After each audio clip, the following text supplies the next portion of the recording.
good advice for us all, I suspect. Now, just want to be a little bit intimate with you. I have to say it's myself and Lady Pickles' custom on a weekday to share a pot of coffee and a cereal bowl to listen to the Today programme. And only when our next speaker comes on do we put our spoons down. As Lady Pickles says, that fella talks a lot of sense.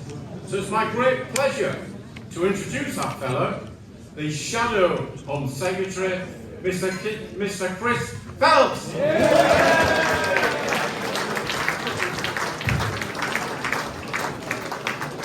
Brilliant. Well, Lord Pickles, thank you for that introduction. I'm never again going to be able to enter the Today programme studio without thinking of you and Lady Pickles munching your cornflakes. That may be a slightly discomforting thought to have in my mind. And what a pleasure to join this distinguished panel of speakers this evening, starting of course with Lord Wolfson, the finest legal mind of his generation. With of course Jeremy Bryant coming up hot on the rail tonight. I should have said that. Jeremy's voice stand up, that's good to hear. Look, the fact there are so many people in this room, I think says a lot about the Conservative Party. It says that Britain's Jewish community do not stand alone. In this dark time, you have friends, you have supporters. We will stand with Britain's Jewish community always.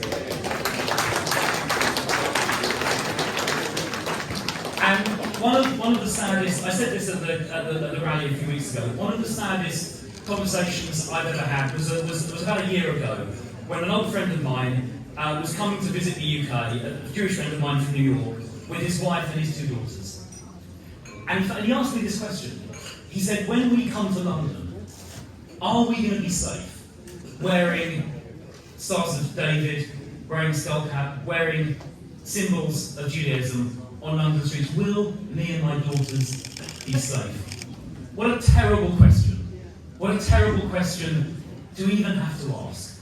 And the resolution we should make today is to say that no one, no Jewish person from anywhere in the world should ever have to ask that question anywhere, least of all in this country, least of all on our streets.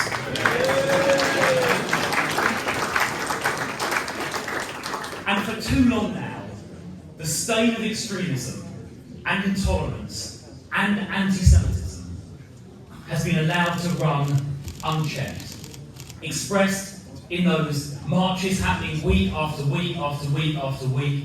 And yes, I will support the recent proposal to apply a test about their cumulative impact on communities who may feel intimidated, the Jewish community who may feel intimidated. Right, that's not acceptable. And when people stand up in those marches and call for jihad, that is not a request for peaceful reflection, as a senior police officer absurdly suggested, to call for war. And when people say globalise, from London to Gaza, globalise the Intifada, that is not a peaceful call. Now, people may have strong views about issues in the Middle East, but a call for Intifada is a call for violence, and it's completely unacceptable. And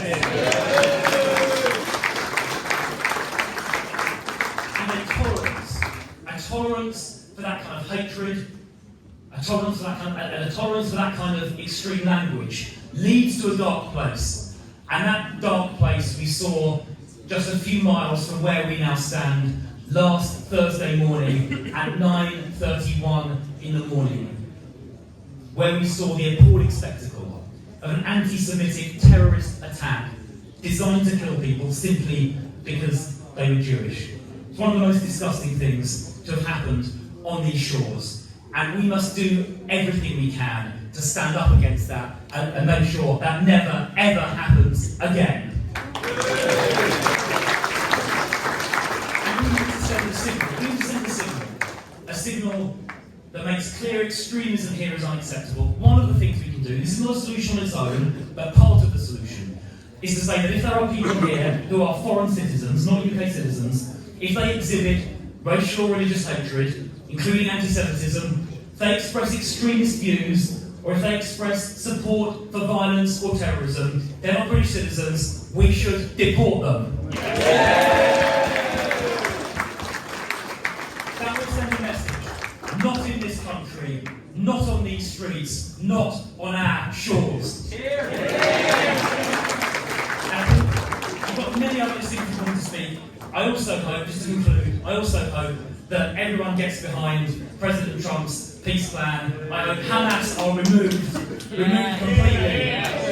A murderous terrorist organisation removed. I hope that hostages are released. I hope civilians in Gaza get a respite. I hope we have peace and stability and a safe and secure Israel, and the same for the Palestinians. Let's all work towards that. And well done, President Trump.